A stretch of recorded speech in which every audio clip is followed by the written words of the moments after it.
Abel Tasman sudah meninggal dunia karena sebuah batu tepat mengenai kepalanya, dan beberapa giginya juga sudah hilang.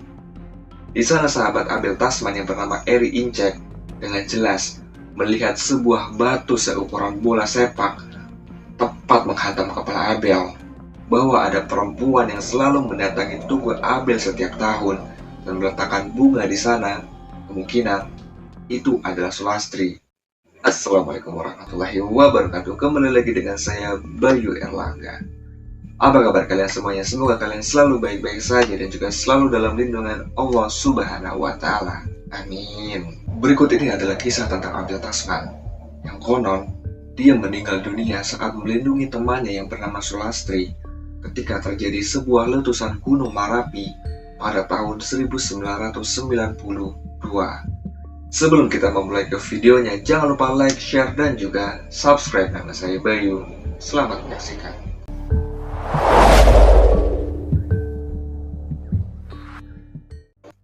Buat kalian yang mungkin pernah mendaki ke Gunung Marapi di Sumatera Barat, mungkin kalian pernah bertemu atau bahkan beristirahat di sekitaran Tugu Abel.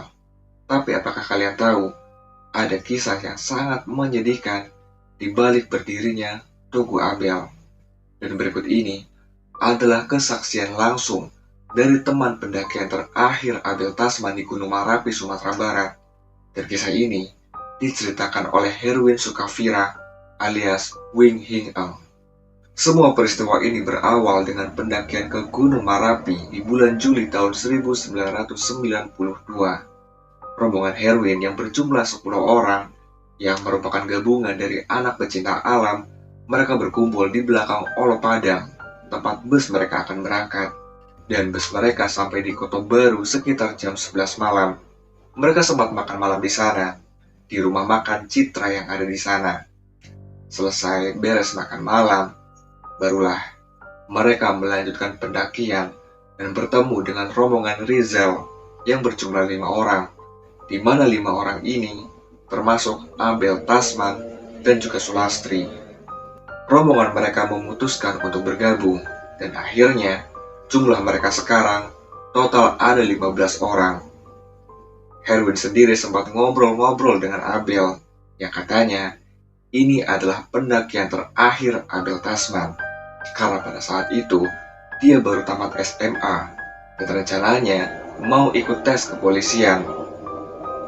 Dan benar, ternyata ini adalah pendakian terakhir untuk Abel. Di pagi harinya, mereka sudah sampai di wilayah Cadas, dan di sana mereka bertemu dengan rombongan bule yang berjumlah 4 orang, dan mereka pun berfoto bersama di sana.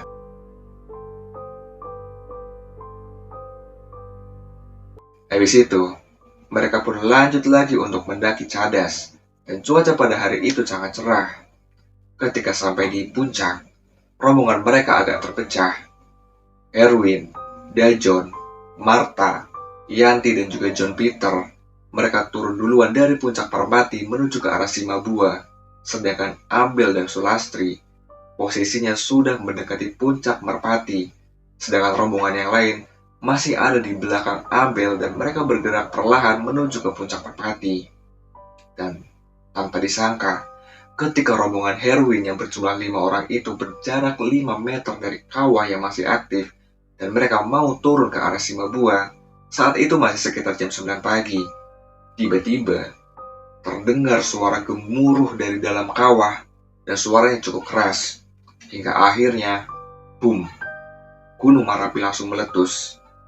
Gunung Marapi mengeluarkan asap hitam yang membumbung tinggi yang disertai batu panas yang terlempar dari dalam kawah itu. Mereka semua terkejut dan gak ngerti harus ngapain. Bahkan Herwin bilang kalau waktu itu sudah kayak mau kiamat aja. Sampai terdengar bunyi batu yang jatuh ke Cadas dari atas. Mereka akhirnya sadar dan mereka buru-buru lari kembali ke arah puncak Merpati.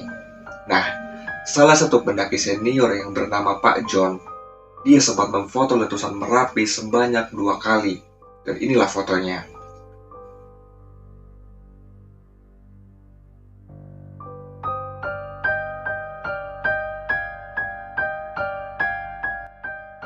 Di puncak merpati, rombongan heroin ini melindungi kepala mereka dengan keril mereka masing-masing. Dan di bawah mereka sekitar 10 atau 15 meter, terlihat Abel dan Sulastri juga masih berlindung. Sisanya juga sama berlindung dari batu-batuan panas yang berjatuhan, dan jarak mereka nggak terlalu jauh dari Abel dan juga Sulastri. Setelah Gunung Merapi sudah tidak lagi mengeluarkan batu dan juga asapnya sudah melebar, barulah Erwin dan juga teman-teman yang lain berlari turun dari puncak. Dan di sana, Erwin mendengar teriakan Sulastri yang meminta tolong. Dan Dajon, dia langsung menolong Sulastri. Mereka pun turun agak menjauhi puncak Merpati. Dan di sana Sulastri bercerita kalau dia sempat terkena pecahan batu di bahunya. Bahkan dia sempat pingsan beberapa detik. Dan ketika sudah sadar, Sulastri melihat Abel sudah terkapar di cadas. Dan akhirnya, Erwin dan juga satu teman yang lain yang bernama Pak Us. Us ini juga agak pincang kakinya. Mereka naik lagi ke puncak Merpati untuk melihat Abel Tasman.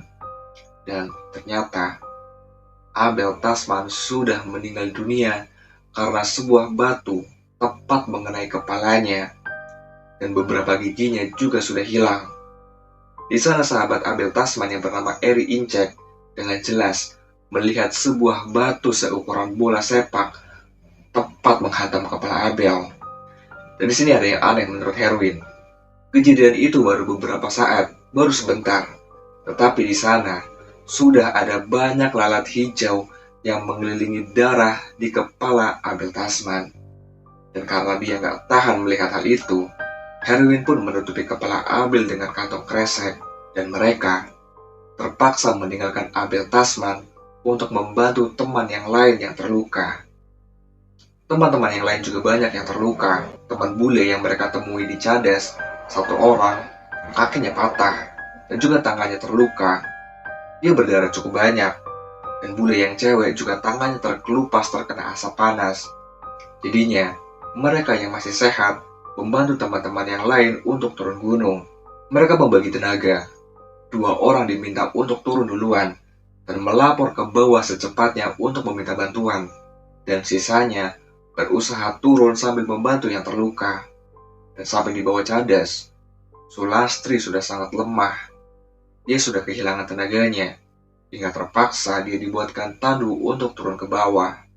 Dan sampai di bawah, Herwin masih bermalam di Polsek Kota Baru sambil menunggu teman-temannya yang dari Padang untuk mengevakuasi jenazah Abel Tasman besok hari. Dan berikut ini adalah foto-foto dokumentasi ketika tim SAR gabungan mengevakuasi jenazah almarhum Abel Tasman.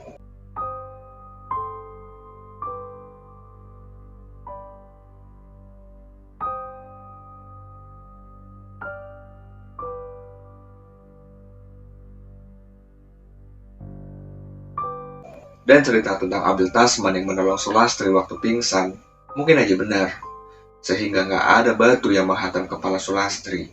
Dan terdengar kabar juga bahwa ada perempuan yang selalu mendatangi tugu Abel setiap tahun dan meletakkan bunga di sana. Kemungkinan itu adalah Sulastri. Dan tentang pemasangan tugu Abel sendiri sudah direncanakan sejak akhir tahun 93 dan baru terlaksana pada hari Selasa, tanggal 5 Juli tahun 94. Dan diperkirakan ada 100-an lebih pendaki yang ikut andil dalam pemasangan tugu Abel. Mungkin ada yang beranggapan kalau posisi tugu yang sekarang adalah posisi di mana Abel Tasman meninggal. Sebenarnya itu salah. Posisi tugu itu didirikan adalah karena mengingat bahwa posisi puncak Merpati yang sulit untuk digali. Kalaupun dipaksa digali bisa mengakibatkan tanah dan juga bebatuan akan longsor. Jelas, itu sangat berbahaya. Jadinya dibuatlah kesepakatan bahwa tugu Abel dipasang di posisi yang sekarang dan diharapkan sedikit menyerong ke arah puncak Merpati yang menandakan bahwa Abel Tasman sedang melihat ke arah puncak Merpati yang berdiri gagah sebelum ajal menjemput Abel Tasman. Juga sekaligus, tugu itu digunakan sebagai penanda untuk naik ataupun turun dari arah cadas. Semoga kita bisa mengambil pelajaran yang sangat berharga dari kisah yang dialami oleh Abel Tasman. Kita doakan Semoga Abel Tasman tenang di sisi Allah Subhanahu wa Ta'ala. Amin. Akhir kata, nama saya Bayu. Assalamualaikum warahmatullahi wabarakatuh. Tetap rendah hati. Salam lestari.